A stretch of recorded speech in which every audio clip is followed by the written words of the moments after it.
Senadora Vanessa Rubio Márquez para presentar el posicionamiento del Grupo Parlamentario del PRI.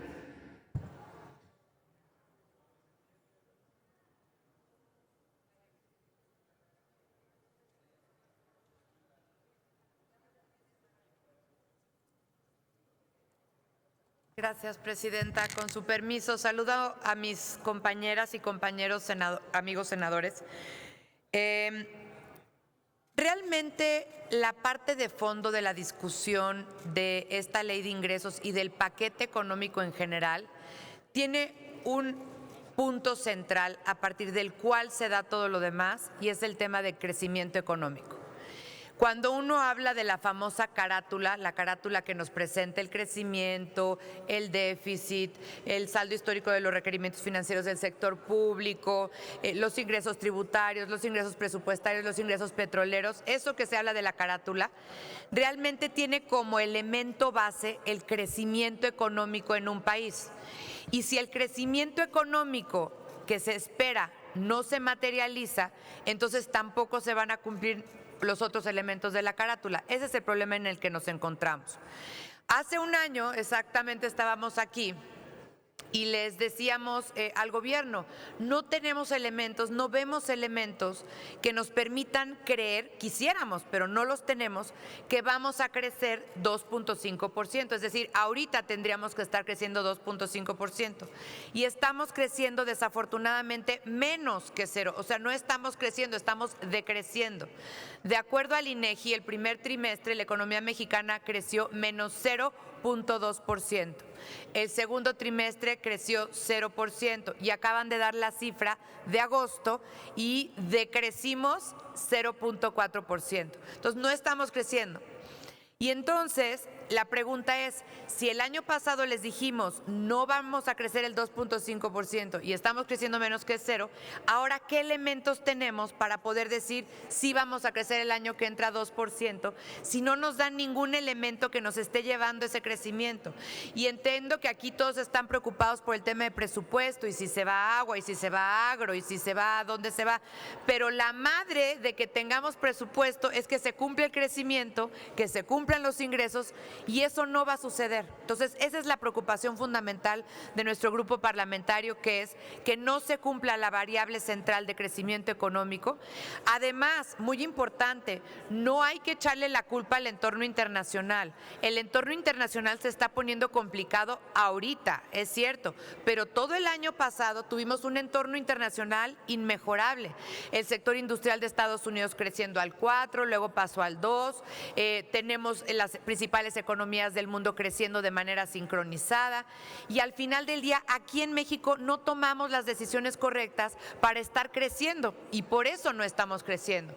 Y el tema es, ¿y qué va a pasar de nosotros? ¿Qué va a ser de nosotros? ¿Qué va a ser de los mexicanos el año que entra? Que además se materialicen muchos riesgos a nivel internacional. Tenemos el riesgo de Brexit, tenemos el riesgo de que ya Alemania declaró que están en recesión, el sector industrial de Estados Unidos, que es el que demanda nuestras exportaciones, está decreciendo. Entonces, ahí sí se puede venir una tormenta perfecta, desafortunadamente, en donde no solo no se materializa este crecimiento que están planteando en la carátula, que es de 2% fijo, o el rango entre 1.5 y 2.5%, y en ese sentido entonces pues vamos a estar en problemas otra vez como el año pasado.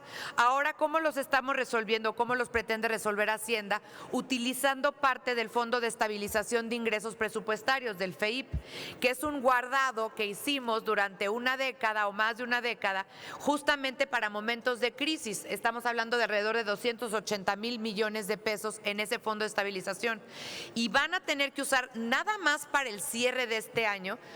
Nos lo comentaba antier el subsecretario de Hacienda, 130,000 millones de pesos calculan a hoy, puede ser más.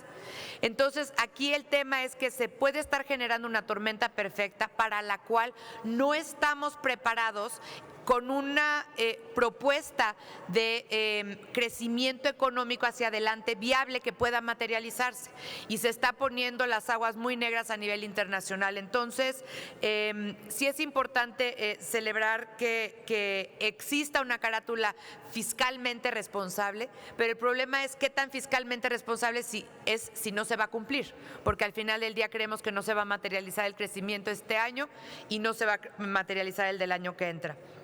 Qué bueno que estén reconociendo ya los primeros resultados de la reforma energética. A mí eso me da gusto, la verdad, porque como hemos dicho en esta tribuna, no se ha descubierto otro financiamiento que no sea público o privado. Y la decisión que se tomó en este gobierno es meterle financiamiento público a Pemex, cuando lo que se necesitaba era financiamiento privado.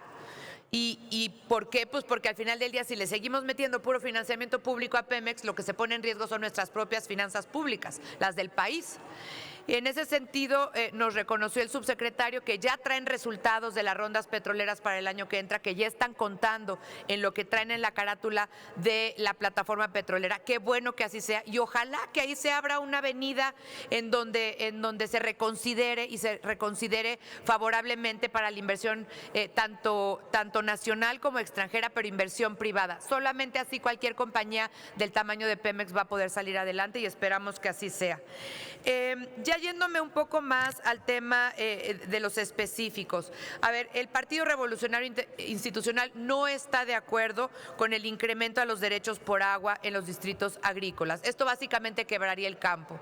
Sabemos que ya están habiendo negociaciones para que un cambio significativo pueda haber en la materia. Lo dijimos desde antier, que estuvimos en una conferencia de prensa señalándolo. Esto realmente sería terrible para el campo. También el incremento en el derecho por descarga de aguas residuales.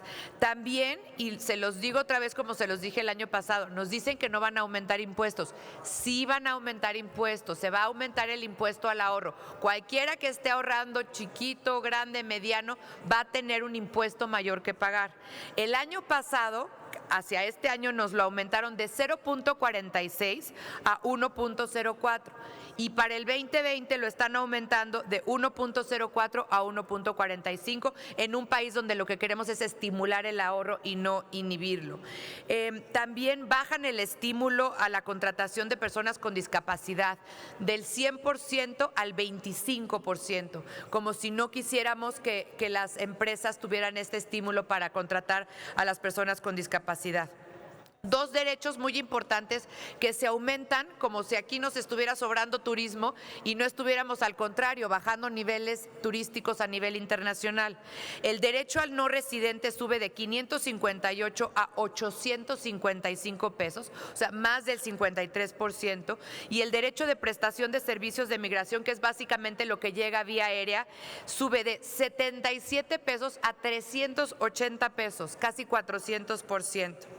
También está el tema de responsabilidad solidaria. Ahora, cualquier persona que trabaje en una empresa a nivel directivo va a ser responsable solidario por el incumplimiento fiscal de la empresa y va a tener que hacerle frente con sus propios recursos patrimoniales. Yo les pregunto a todos los directivos que nos están escuchando de cualquier empresa si van a estar de acuerdo con que ellos sean responsables a nivel patrimonial por cualquier incumplimiento de la empresa en la cual trabajan.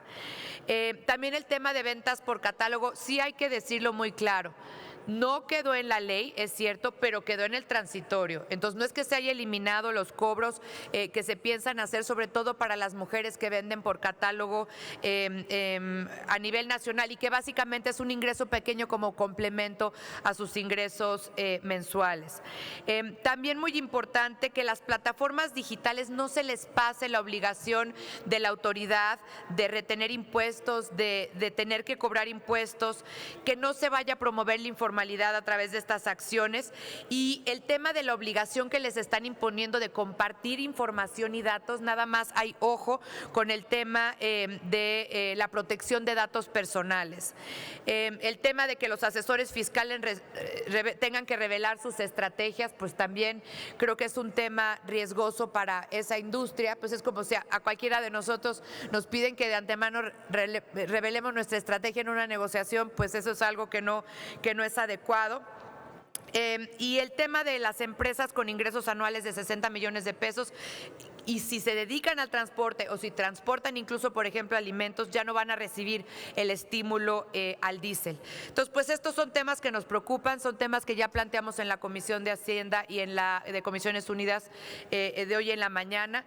Por eso es que no estamos, al menos en la minuta como está hoy, en posibilidades de votarla favorablemente. Si hubiera espacio a cambios, si hubiera espacio a mejoras, si hubiera espacio a modificaciones, como siempre estamos dispuestos a sentarnos, a platicar y a tratar de que el paquete económico 2020 sea un paquete realista, que el crecimiento sea el esperado y el viable para una economía como la mexicana, que hoy se encuentra creciendo debajo de cero y que va a enfrentar un entorno internacional extremadamente complejo, y sobre todo en donde se apoyen a los distintos sectores de la población mexicana para lo que quieren, que es simplemente trabajar, hacer su vida, sacar a las familias mexicanas adelante. Para eso cuentan con nosotros y por eso estamos dispuestos a platicar a lo largo del día las distintas reformas que les estaremos proponiendo en lo concreto. Muchas gracias, compañeras y compañeros.